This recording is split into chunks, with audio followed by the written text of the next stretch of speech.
మనం ఇప్పుడు ఎండాకాలంలో ఉన్నామని మనం కొంచెం సమయాన్ని మార్చుకున్నాం. ఈ ఎండాకాలం కొంచెం బాగా వేడిగా ఉంటుందనే ఉద్దేశంతో కొంచెం సమయానికి ముందుకు మార్చుకున్నాం. ఎండాకాలం ఎప్పుడైనా ఈ మార్చ్, ఏప్రిల్, మే, జూన్ అనేటువంటి మాసాల్లో మాత్రమే వస్తుంది. మళ్ళీ జూలై నుండి మళ్ళీ వర్షాకాలాలు వస్తాయి. ఇది ఎండాకాలం మనకి ఆగస్టులోనో, సెప్టెంబర్లోనో, లేకపోతే నవంబర్లోనో, లేకపోతే డిసెంబర్లోనో రమ్మన్నా కూడా రాదు. కావాలంటే ఒకరోజు ఒక పూట బాగా ఎండగా ఉండొచ్చేమో, కానీ ఎండాకాలం అనేటువంటిది ఆ యొక్క నిర్ణీత 3-4 నెలల కాలం అనేది దానికి నిర్ణయించబడింది. ఈ కాలము దాటి అది వెళ్ళదిక. ఆ కాలంలో మాత్రమే వస్తుంది. వర్షాకాలమైనా, చలికాలమైనా, ఏ కాలమైనా సరే ఒక నిర్ణీత సమయాన్ని దేవుడు వాటికి ఇచ్చాడు. సూర్యుడికి ఇగో ఉదయం ఇప్పుడు మాత్రమే నువ్వు ఉదయించాలి. సూర్యుడు ఎప్పుడైనా చూడండి రాత్రి ఉదయించటం చూసారా? ప్రపంచంలో మీరు ఎప్పుడైనా ఎక్కడైనా రాత్రి ఉదయించే సూర్యుని చూసారా? పోనీ చందమామ ఉదయం వచ్చేటువంటి చందమామను ఎప్పుడైనా చూసారా? ఎప్పుడు మనం చూడం, ఇటువంటి విషయాలు చూడం. ఎందుచేతనంటే దేవుడు ఈ భూమి మీద ఉన్న ప్రతి దానికి ఒక నిర్ణీత సమయాన్ని పెట్టాడు, ఒక నిర్ణీత కాలాన్ని పెట్టాడు. అది దాటి అవి పోవు. సూర్యుడా నువ్వు ఇప్పుడే రమ్మని ఆజ్ఞాపించినందుచేత భూమి పుట్టిన మొదలుకొని ఇప్పటి వరకు సూర్యుడు ఉదయం మాత్రమే ఉదయిస్తాడు. కాకపోతే మనకి ఇక్కడ టైం వేరే అవ్వచ్చేమో, కానీ వేరే దేశాల్లో అయినా ఉదయం మాత్రమే ఉదయిస్తాడు. సాయంకాలముకి చందమామ వస్తుంది, నక్షత్రాలు వస్తాయి. దానికి ఒక నిర్ణీత కాలం.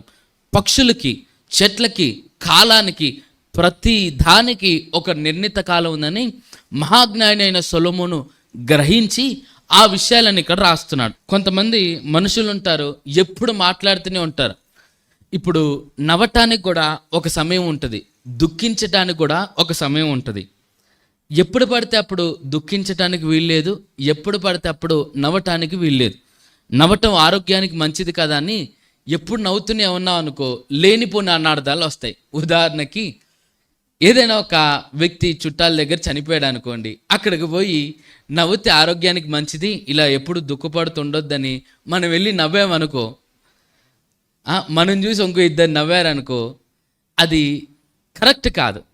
నవ్వటం ఆరోగ్యానికి మంచిదే, దుఃఖపడకుండా ఉండటం మంచిదే. వారిని దుఃఖపరచకుండా ఉండటానికి వెళ్ళి ఓదార్చాలి, కానీ వాళ్ళని నవ్వించే ప్రయత్నం అని చేయొద్దు. లేనిపోని జోకులు వేయటం, లేనిపోని నవ్వించటం అది సరైనది కాదు. అదే మీకు చెబుతున్నది. నవ్వటానికి కూడా ఒక సమయం ఉంటుంది, దుఃఖించటానికి కూడా ఒక సమయం ఉంటుంది. ఒక వ్యక్తి మరణించాడు, అది దుఃఖించే సమయం, నవ్వించే సమయం కాదు, నవ్వుకునే సమయం కాదు, హర్షించే సమయం కాదు. హర్షించే సమయాలు ఉంటాయి. బాబు పుట్టినప్పుడు, లేకపోతే ఆ జన్మదినాన్ని జరుపుకునేటప్పుడు, ఒక ఉద్యోగం వ్యాపారంలో బాగా సక్సెస్ అయినప్పుడు అది హర్షించే సమయం లేదా నవ్వే సమయం. అప్పుడు దుఃఖపడకూడదు, అప్పుడు దుఃఖపడద్దు, లేకపోతే లేని చోట నవ్వకూడదు. అలా ప్రతి దానికి కూడా ఒక సమయం కలదు. మాట్లాడటానికి కూడా ఒక సమయం కలదు. ఎప్పుడు పడితే అప్పుడు నోరు తెరిచి మనము మాట్లాడుతూ ఉంటే లేనిపోని మాటలు బయటకు వస్తాయని బైబిల్ గ్రంథంలో రాయబడి ఉంది. ఎప్పుడు పడితే అప్పుడు మనం మాట్లాడడానికి కూడా వీల్లేదు. మాట్లాడటానికి కూడా, మౌనంగా ఉండటానికి కూడా దేవుడు కొన్ని నిర్ణీత కాలాలను పెట్టాడు. ఇప్పుడు గొడవ జరుగుతుంది, మనం మాట్లాడితే గొడవ పెరిగిద్ది. అది మౌనంగా ఉన్నామనుకో, అది గొడవ దానంతట అదే సద్దుమణిగిపోతుంది. మాట్లాడటానికి ఎప్పుడు మాట్లాడాలి, మౌనంగా ఎప్పుడు ఉండాలి, ఎప్పుడు నవ్వాలి, ఎప్పుడు ఏడవాలి, ఎప్పుడు ఏం చేయాలని చేయటానికి దేవుడు మానవులకు ఒక వివేకము అనేటువంటి ఒక గొప్ప వరాన్ని ఇచ్చాడు. హల్లెలూయా. ఏది ఏ కాలంలో చేయాలి, ఏది ఏ సమయంలో చేయాలనటానికి దేవుడు ఒక గొప్ప వరాన్ని ఇచ్చాడు. అదే వివేకము. దాన్నే వివేకం అంటారు.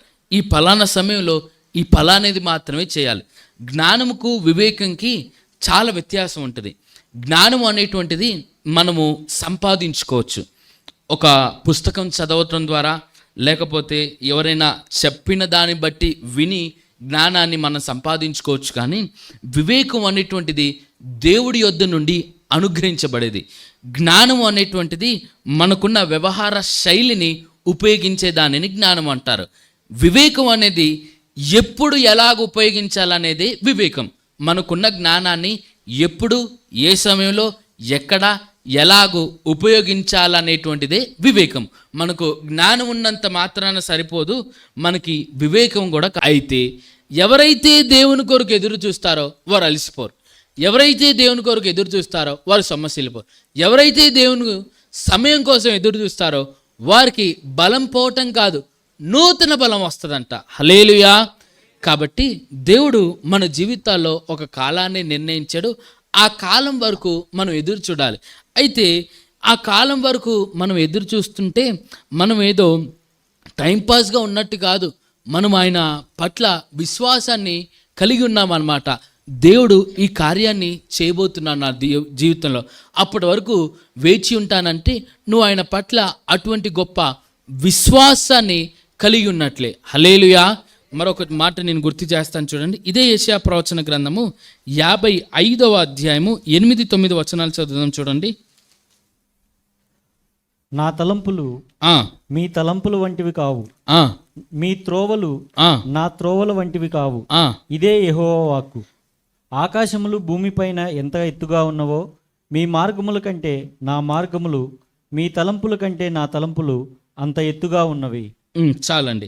నా తలంపులు మీ తలంపుల వంటివి కావు, మీ త్రోవలు నా త్రోవల వంటివి కావు. కాబట్టి నేను ఆలోచించే విధానానికి మీరు ఆలోచించే విధానానికి, నేను నడిచే త్రోవకు మీరు నడిచే త్రోవకు చాలా తేడా ఉందని దేవుడు చెప్తున్నాడు. నిజమే.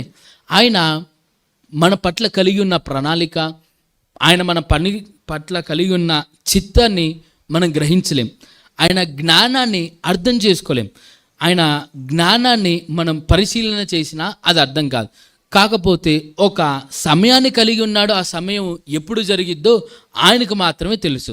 అలాగే అబ్రహాం గారు తన కుమారుడు కలగటానికి 25 సంవత్సరాల పాటు సమయం పట్టింది. దేవుని చిత్తం అది. 25 సంవత్సరాలు కాలం పట్టాలి, ఆ తర్వాత ఆయనకి సంతానం కలగాలనేది అబ్రహాం పట్ల దేవుడు కలిగి ఉన్నటువంటి నిర్ణీత సమయం. ఆయన 1 సంవత్సరంలో కావాలన్నా జరగదు, 2 సంవత్సరాలు కావాలన్నా జరగదు. ఖచ్చితంగా ఆ సమయం కొరకు ఎదురు చూడాల్సిందే. ఆ సమయం వచ్చినాక అది ఆగదు, ఆ సమయం వచ్చినాక అది ఆలస్యం కాదు. 25 సంవత్సరాలు ఎదురు చూశాడు. 25 సంవత్సరంలో సారా ఈ యొక్క ఇసాకు జన్మనివ్వాలి, ఇచ్చింది. ఆ సమయం రావటం ఆలస్యం, కానీ సమయం వచ్చినాక అది ఆ కాలంలో జరిగిద్ది. యోసేపు ఒక మంత్రి అవ్వటానికి, ప్రధానమంత్రి కావటానికి ఇంచుమించు 13 సంవత్సరాల పాటు ఎదురు చూశాడు. ఆ ఎదురు చూపు ఆయనని మోసం చేయలేదు, ఆ ఎదురు చూపు ఆయనని నష్టపరచలేదు. అలాగే అబ్రహాము ఎదురు చూపు ఆయనను కూడా నష్టపరచలేదు, ఆయనను కూడా మోసం చేయలేదు. అదే రీతిగా దావీదు కూడా 15 సంవత్సరాల పాటు ఎదురు చూశాడు. రాజుగా అభిషేకం నొందినటువంటి తర్వాత రాజు అవ్వటానికి 15 సంవత్సరాల పాటు ఎదురు చూశాడు. ఆ ఎదురు చూపు కూడా ఆయనను మోసపరచలేదు, ఆ ఎదురు చూపు కూడా ఆయన నష్టపరచలేదు. మోషే 40 సంవత్సరాల పాటు ఎదురు చూశాడు. యేసు ప్రభు వారు కూడా తన సేవ జీవితాన్ని ప్రారంభించడానికి 30 సంవత్సరాలు సమయం పట్టింది. ఎందుకు? ఆయన దేవుడు కదా. పుట్టిన వెంటనే చిన్నప్పుడు ఆయన అద్భుతాలు చేసి, 10 సంవత్సరాలు ఉన్నప్పుడే కానా విందులోనికి వెళ్ళి నీళ్లు ద్రాక్షారసంగా మార్చి 12వ సంవత్సరానికల్లా సిలువ ఎక్కి మరణించొచ్చే. కానీ కాదు, ఒక నిర్ణీత కాలం ఉంటుంది. అప్పటి వరకు సాక్షాత్తు యేసు ప్రభువారే ఆగారు, సాక్షాత్తు దావీదే ఆగాడు, సాక్షాత్తు యోసేపే, అబ్రహామే, మోషేనే, వీరందరూ ఆ సమయం వరకు ఆగారు. ఆ సమయములు కొరకు ఎదురు చూశారు. ఆ ఎదురు చూసిన ఎదురుచూపు, ఆ నిరీక్షణ వారిని నష్టపరచలేదు, ఆ నిరీక్షణ వారిని ఒక మంచి స్థాయిలో పెట్టింది. అయితే మన జీవితాల్లో కూడా దేవుడు ఒక నిర్ణీత కాలాన్ని కలిగి ఉన్నాడు. భూమి మీద ఉన్న ప్రతి వస్తువు పట్ల, ప్రతి దానికి ఒక నిర్ణీత కాలం ఉంటుంది. ఒక గ్యారంటీ చూడండి, ఇన్ని సంవత్సరాల గ్యారంటీ.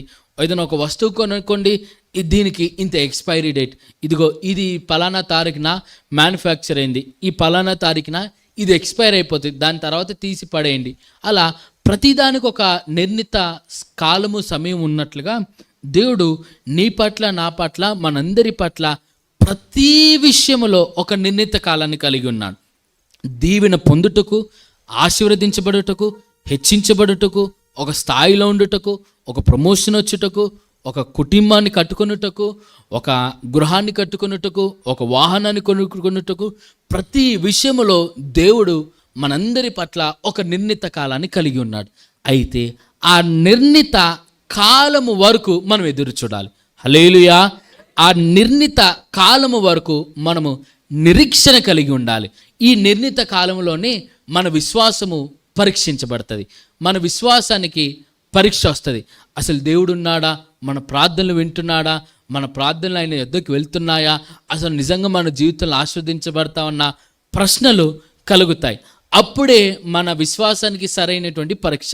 కాకపోతే అప్పటి వరకు మన నిరీక్షణను మనం కాపాడుకొని, మన విశ్వాసాన్ని గనక మనం కాపాడుకున్నట్లయితే ఖచ్చితంగా దేవుడు ఏ సమయాన్నైతే మన కొరకు నిర్ధారించాడో ఆ కాలములో నువ్వు అవునన్నా కాదన్నా వద్దన్నా కావాలన్నా అది ఆ సమయంలో జరిగి తీరుతుంది. హల్లెలూయా.